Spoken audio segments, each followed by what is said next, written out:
Vamos fazer nesse momento, queridos irmãos, a leitura da palavra no livro de Êxodo, capítulo 16,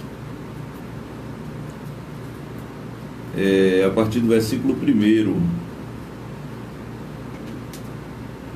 que diz: E partidos de Elim, toda a congregação dos filhos de Israel, veio ao deserto de Sim, que está entre Elim e Sinai, aos 15 dias do mês segundo, depois que saíram da terra do Egito.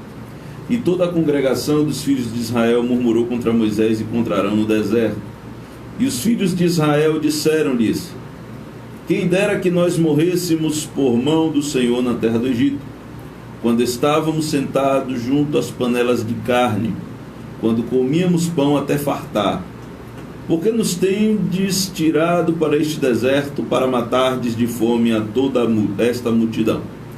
Então disse o Senhor a Moisés: Eis que vos farei chover pão dos céus, e o povo sairá e colherá cada dia porção para cada dia, para que eu veja se anda em minha lei ou não. E acontecerá ao sexto dia que prepararão o que colherem, e será o dobro do que colhem cada dia. Louvado seja o nome do Senhor.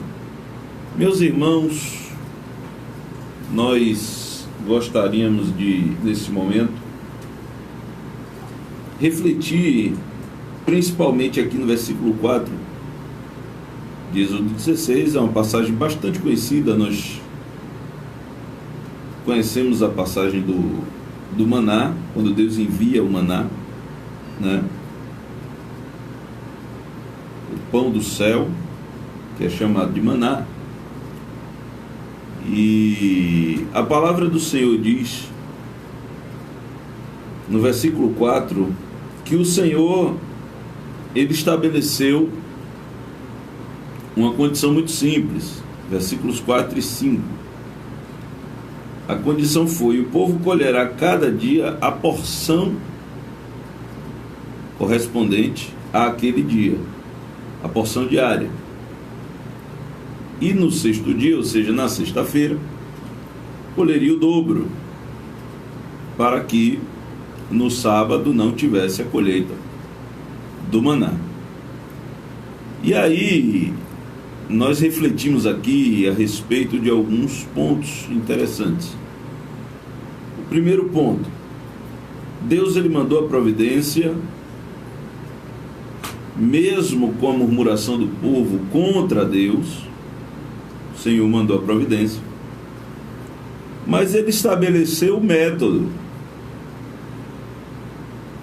Eu aprendo, antes de mais nada, que Deus opera da forma que ele quer. Primeiro ponto: Deus opera como quer. O segundo ponto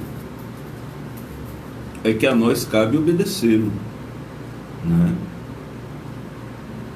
Moisés, eu vou fazer chover o maná, e o povo sairá e colherá cada dia a porção de cada dia. E aí veja o propósito de Deus: para que eu veja se anda em minha lei ou não. O propósito está muito claro. Deus queria ver se havia obediência no coração do povo ou não. E um Deus soberano, ele pode fazer isso. Deus, ele pode fazer isso. Ele pode, visto que é Deus, estabelecer os critérios. Ele pode dizer a Josué que rodeie a cidade de Jericó por 6 dias, e no 7º dia rodeie a cidade 7 vezes. Poderia fazer diferente? Poderia, porque ele é Deus. Mas ele quis fazer assim. Ele poderia, Jesus Cristo nas bodas de Caná, ele poderia perfeitamente, no estalar de dedos, transformar água em vinho, mas ele quis fazer da forma que fez. Mandou que se trouxessem as talhas cheias de água, e a partir dali mandou que chamasse o mestre-sala, e o mestre-sala, quando experimentou, era um vinho de boa qualidade. Deus opera como Ele quer. Deus opera da maneira que Ele quer. E Ele quis prover o alimento ao seu povo, e nós vamos ver no versículo 35 ainda do capítulo 16 de Êxodo, que os filhos de Israel comeram maná 40 anos. 40 anos sem plantar, só colhendo o alimento que o Senhor enviava diariamente. Eles comeram maná até que entraram em terra habitada, até que chegaram aos termos da terra de Canaã. E isso é o cuidado de Deus, é a providência de Deus, é a provisão do Todo-Poderoso. Mas o Senhor, Ele quis estabelecer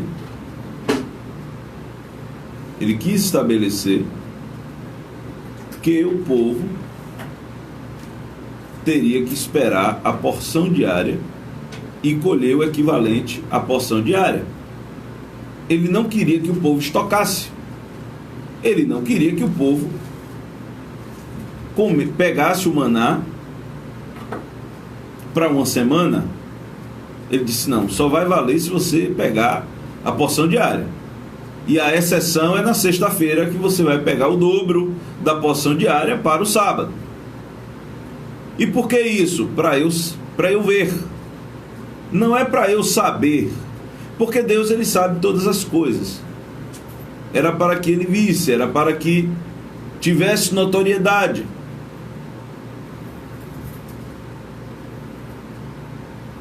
E Ele aconteceu, e Ele mandou também carne. Mandou codornizes. Mas voltando ao maná,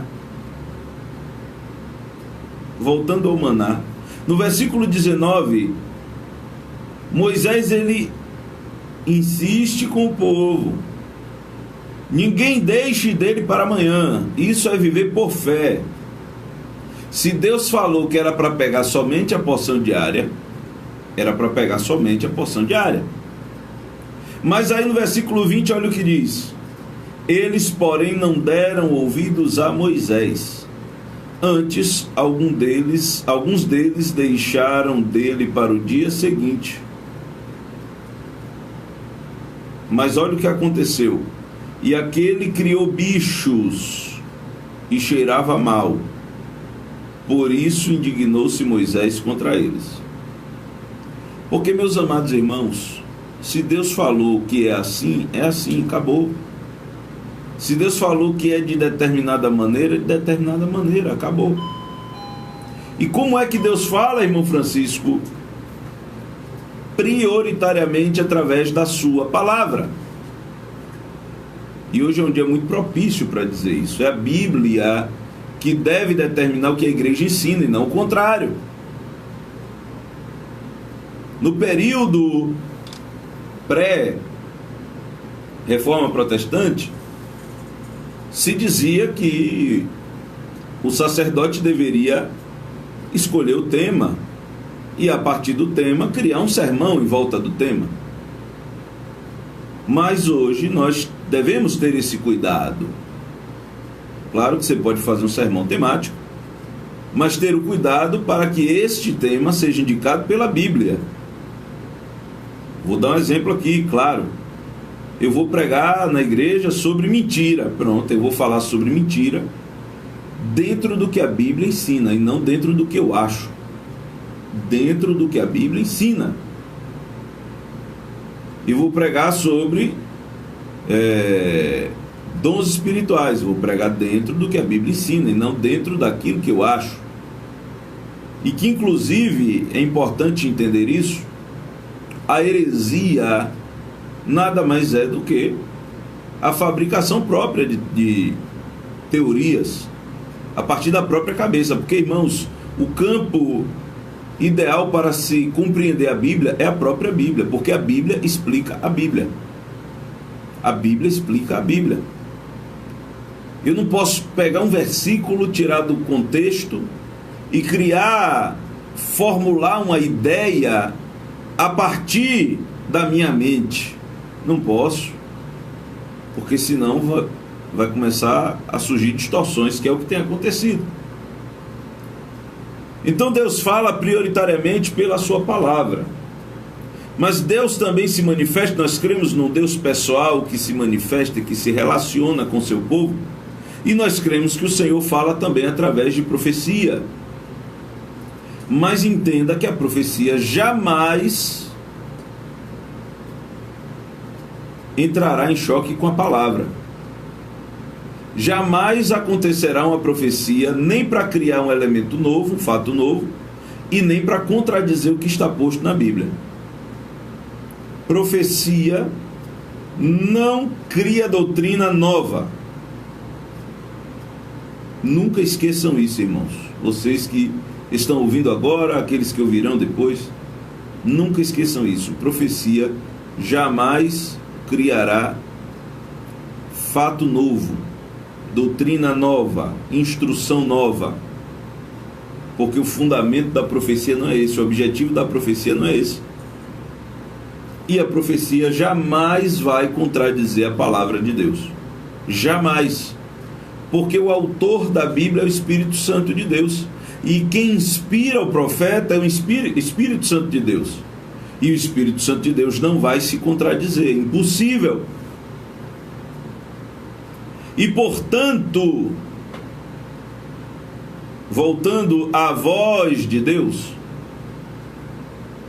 devemos compreender qual é o significado real da obediência. A obediência nada mais é do que você ouvir uma voz de comando e seguir. Jesus, ele comissionou a sua igreja e disse: ide e fazer discípulos. E o que é discípulo? Discípulo é seguidor da palavra. E o que é a obediência? A obediência, a palavra obediência significa ouvir uma instrução e tornar-se discípulo dela. Ouvir uma palavra e tornar-se discípulo dela. Ou seja, o obediente é aquele que segue a palavra de instrução, de ensinamento.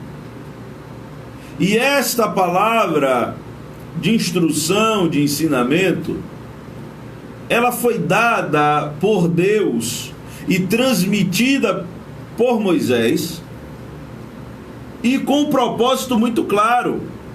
Versículo 4: para que eu veja se anda em minha lei ou não. Então Deus não escondeu isso de Moisés. Deus disse: eu quero que seja assim, para ver como está a fé do meu povo. Mas alguns do povo deixaram, acumularam, estocaram maná. E ao estocarem o maná, eles deram uma clara demonstração de falta de fé e obediência à palavra do Senhor. Ao estocarem o maná, eles deram uma clara demonstração de que não acreditariam, de que o Deus que mandou, mandaria no dia seguinte. E isso é grave, irmãos. Isso é uma reflexão muito atual. Devemos confiar em Deus. Devemos descansar em Deus. Mas para descansar em Deus tem que confiar nele.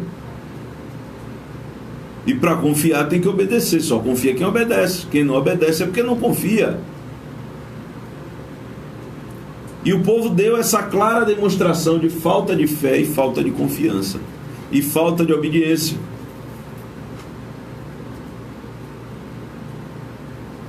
E aí eles começaram a colher cada manhã, cada um conforme a porção diária.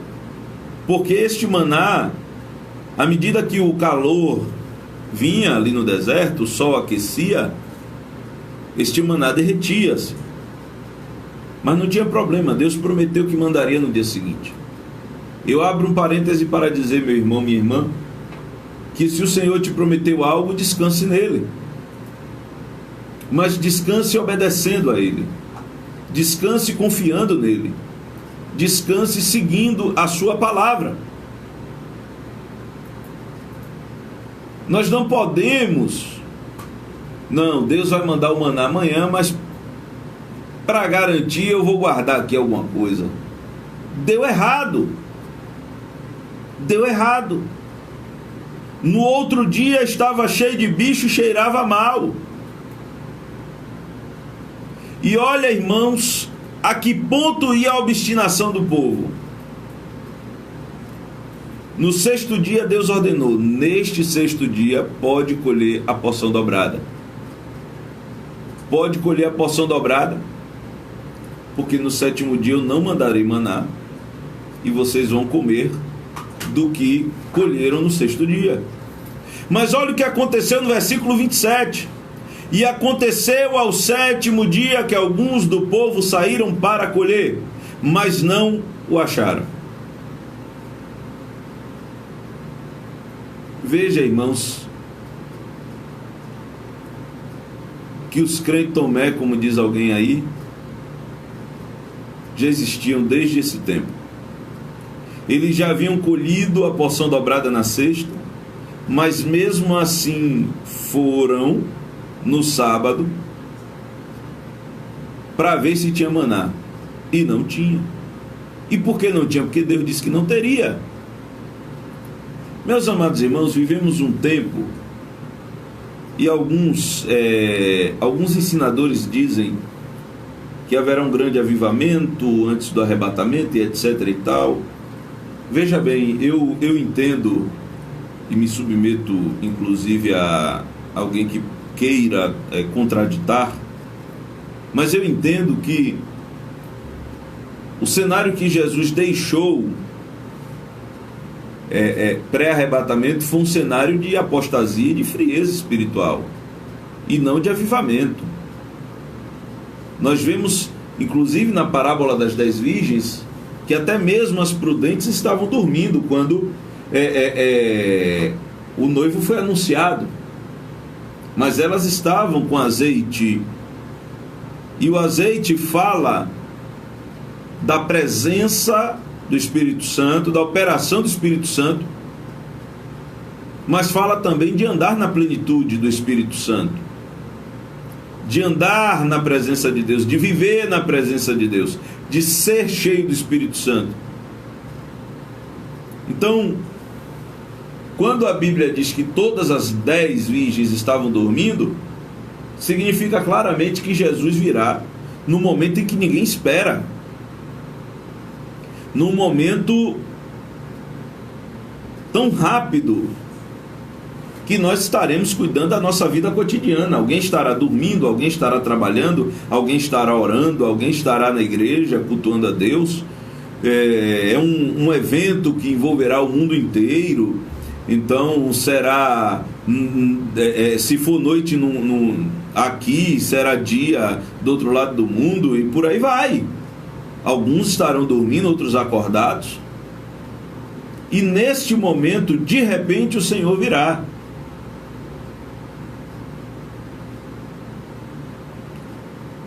Mas só quem tiver azeite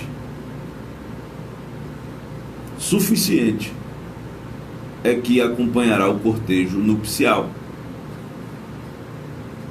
Então, eu não entendo à luz da Bíblia, e Jesus ele disse: quando, pois, vier o Filho do Homem, achará fé na terra? Ele fez essa pergunta. Essa pergunta deve nos fazer parar para pensar, irmãos. Nós devemos parar para pensar a partir de uma pergunta dessa. Porque se Jesus ele fez essa indagação, então tudo indica que o período que antecederá o arrebatamento da igreja não será um período de avivamento mundial. Muito embora, claro, a igreja noiva, a igreja imaculada, a igreja que vai subir, a igreja do arrebatamento, esta sim estará avivada, esta sim estará com azeite suficiente, com azeite de reserva, esta sim estará andando em espírito, vivendo a plenitude do espírito, com a operação dos dons espirituais. Esta igreja pura, santa e imaculada, esta igreja estará pronta, e eu preciso estar inserido neste contexto. Mas por que, irmão Francisco, você está dizendo tudo isso? Meus amados, eu estou dizendo tudo isso porque um dos elementos que provoca esfriamento na fé é a falta de confiança, é a falta de obediência à voz do Senhor. E é nas mínimas coisas. Veja que o exemplo dado aqui do maná, eu poderia, para falar de obediência, eu poderia escolher inúmeras passagens na Bíblia. Mas essa passagem do maná não foi em vão. É porque o propósito de Deus estabelecer esse ordenamento foi realmente para ver se o povo andava em obediência ou não. Tanto assim que no versículo 28 ele diz a Moisés: até quando recusareis guardar os meus mandamentos e as minhas leis? Então veja que o povo, lamentavelmente, desobedeceu a voz do Senhor. Sobre obediência, Jesus, ele disse em João 15, versículos 9 e 10, o seguinte: como o Pai me amou, também eu vos amei a vós, permanecei no meu amor. Se guardardes os meus mandamentos, permanecereis no meu amor, do mesmo modo que eu tenho guardado os mandamentos de meu Pai e permaneço no seu amor. Então Jesus, além de dar o conselho, deu o exemplo. Assim como eu guardo os mandamentos de meu Pai e por isso permaneço no seu amor, façam igual. Guardem os meus mandamentos e aí vocês permanecerão no meu amor. Olha o que Jesus falou em João 8, 29. E aquele que me enviou está comigo. O Pai não me tem deixado só, porque eu faço sempre o que lhe agrada.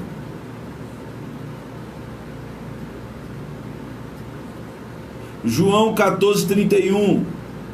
Mas é para que o mundo saiba que eu amo o Pai e que faço como o Pai me mandou. Isso foi Jesus quem disse. Jesus disse: eu obedeço ao Pai porque eu amo. E Jesus, ele tinha esta obediência como algo necessário.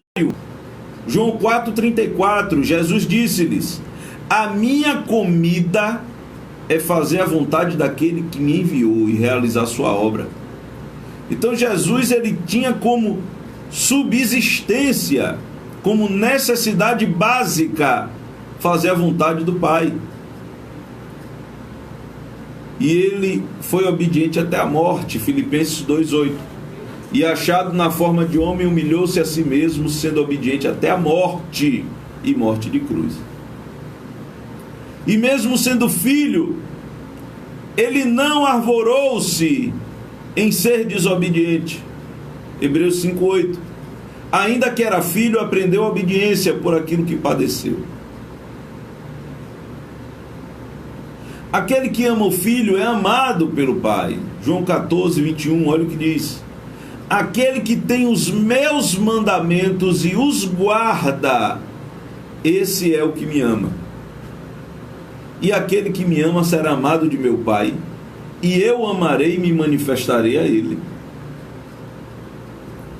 Ainda em João 14, 23 e 24, Jesus disse: se alguém me ama, guardará minha palavra, e meu Pai o amará, e viremos para ele, e faremos nele morada.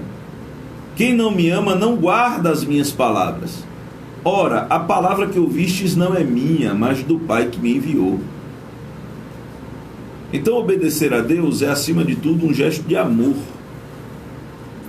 1 João 5,3. Porque este é o amor de Deus, que guardemos os seus mandamentos, e os seus mandamentos não são pesados. Porque o que está em conta aqui não é o que se faz, mas por que se faz e para quem se faz. Veja que os discípulos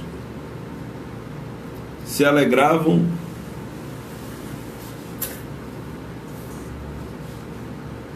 de castigos que porventura pudessem sofrer por amor de Cristo, por se acharem dignos de padecer por Jesus, de sofrer por Jesus.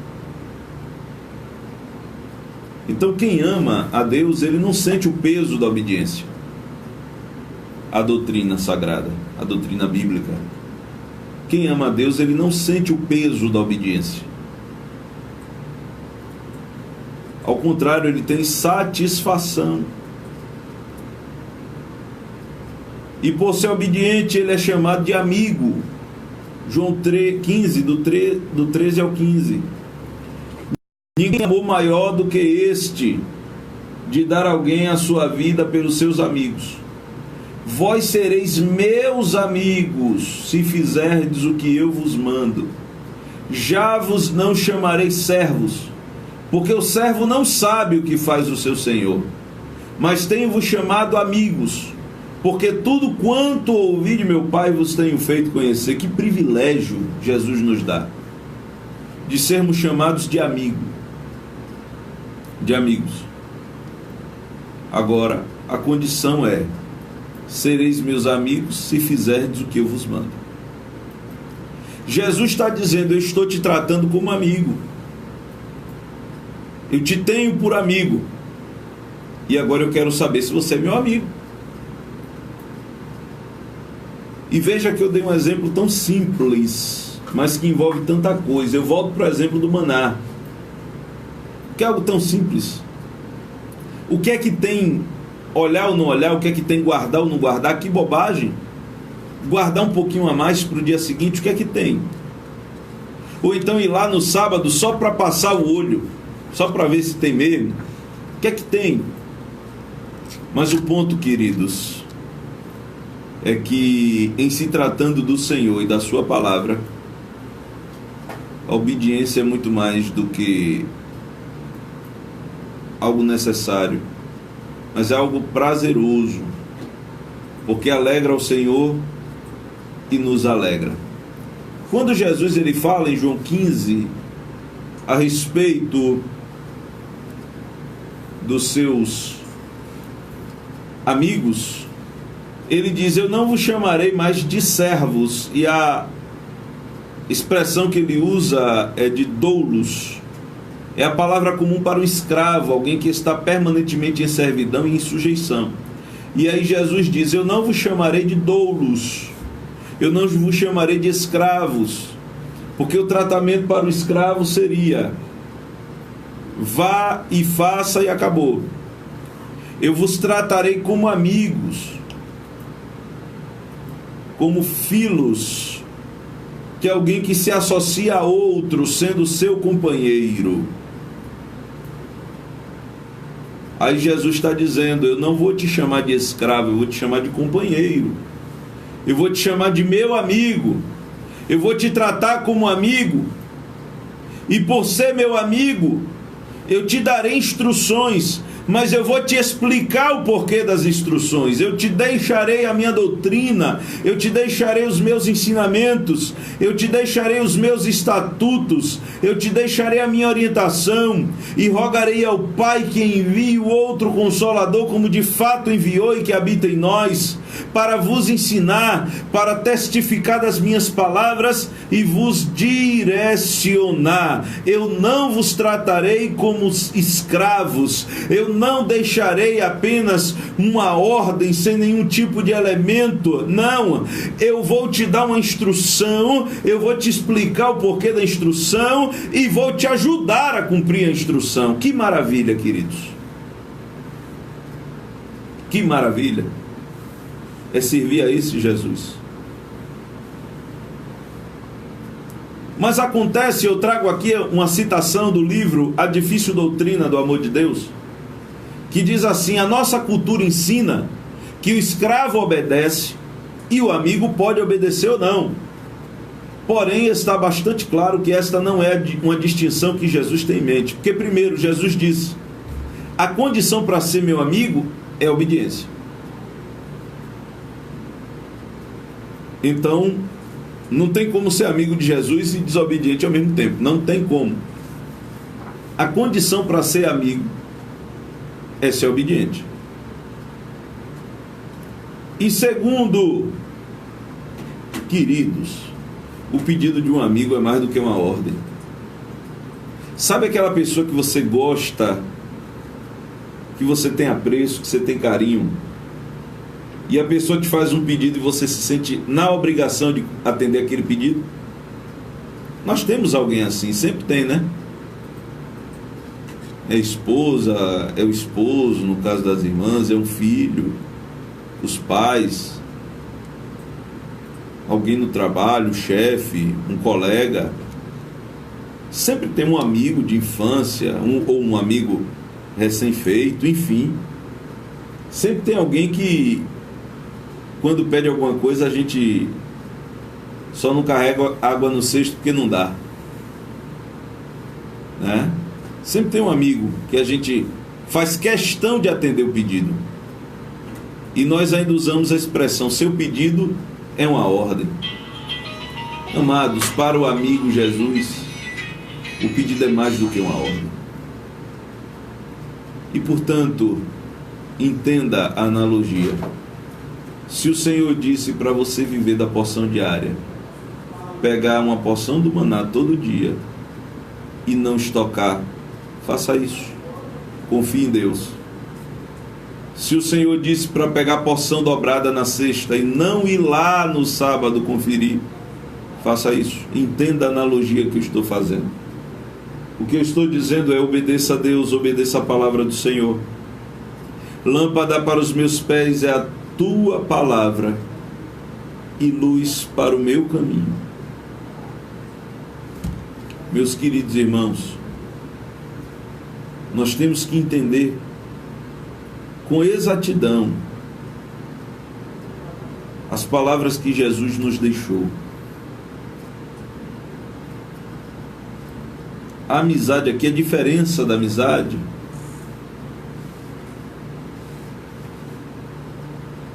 é que a informação completa foi transmitida.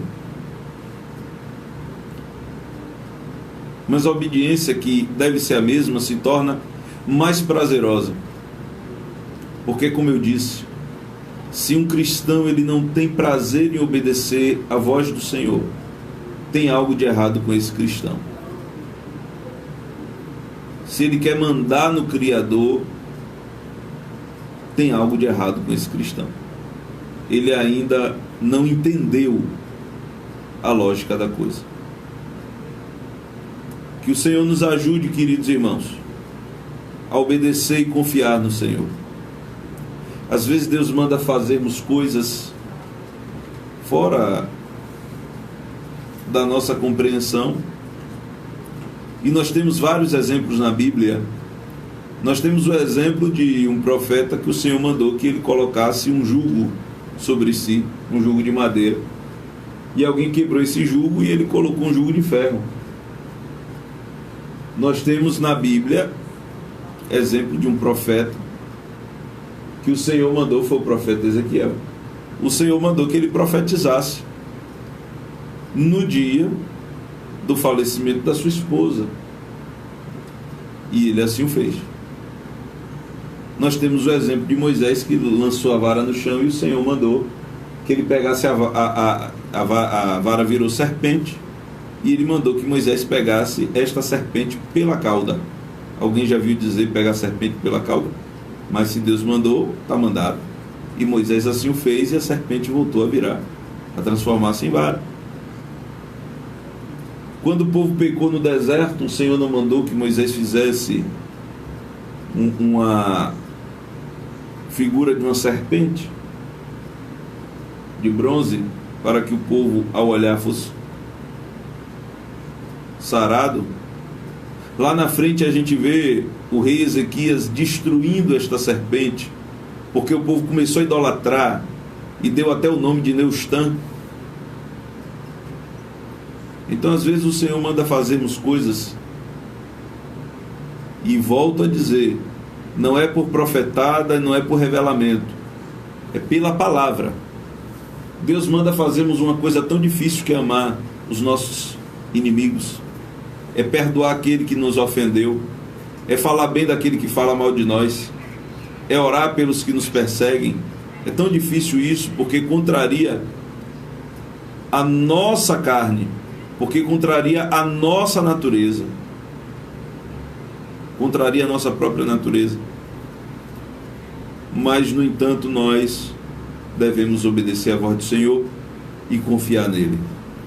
Que Deus abençoe a cada um dos seus filhos nesta noite e que possamos obedecer a Deus sem restrição alguma, que possamos obedecer ao Senhor sem discussão, sem teima, que possamos obedecer a Deus, contrariando o nosso ego, contrariando o nosso orgulho, contrariando a nossa autossuficiência, contrariando os nossos conceitos, e que o Senhor nos ajude, em nome de Jesus.